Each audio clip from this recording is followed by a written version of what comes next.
Je n'ai jamais vu un mort porter son cercueil. Donc, vivre heureux et dans le bonheur, ce n'est pas avoir un ciel sans tempête, mais c'est de cesser de se sentir victime des problèmes, mais de devenir un acteur de sa propre histoire. Comme Salomon s'est réveillé un matin dans un rêve qui a changé sa vie. Comme Dieu a donné Ève à Adam pendant son sommeil. Si tu dors et te réveilles, Dieu par sa grâce. C'est quel sommeil de bonne période que Dieu ne peut pas réveiller dans ta vie. Comme Dieu a donné un enfant à Marie qui n'a connu aucun homme. Si Dieu a donné un enfant à Élisabeth dans sa vieillesse, c'est que les grandes batailles ne restent pas dans l'histoire. Il n'y a que des guerres gagnées que l'histoire se souviendra. La pression donne le pouvoir, mais trop de pression donne la dépression. Comme Moïse qui n'a pas pu entrer à Canaan, et bien aimé, Saül qui a perdu le trône.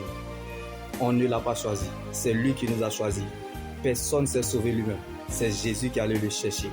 Jésus t'aime plus que la bénédiction, mais son amour ne te forcera pas à le suivre. Comme David a payé le prix pour que Salomon vive en paix et en sécurité. Comme Abraham a donné son Isaac à Dieu, afin que Dieu a pris la forme de ce qui manquait à Abraham, là où il n'y avait plus de chemin. Jésus a marché sur les eaux sans bateau. Et Moïse a marché sur la mer Rouge. À cause de ce nom, le nom qui rassure, Jésus, Élie a dû jubiler dans le Jourdain. Et Dieu a encore ouvert un chemin au peuple d'Israël par un mur. Alors rappelez-vous que les murs de Jéricho sont tombés. Donc, la fin de toute personne sur la terre, c'est le commencement de son éternité.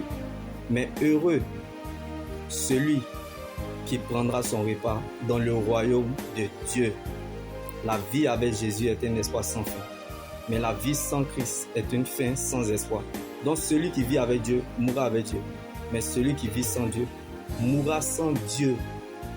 L'Éternel nous sauvera de la mort pendant la famine et des coups de l'épée pendant la guerre.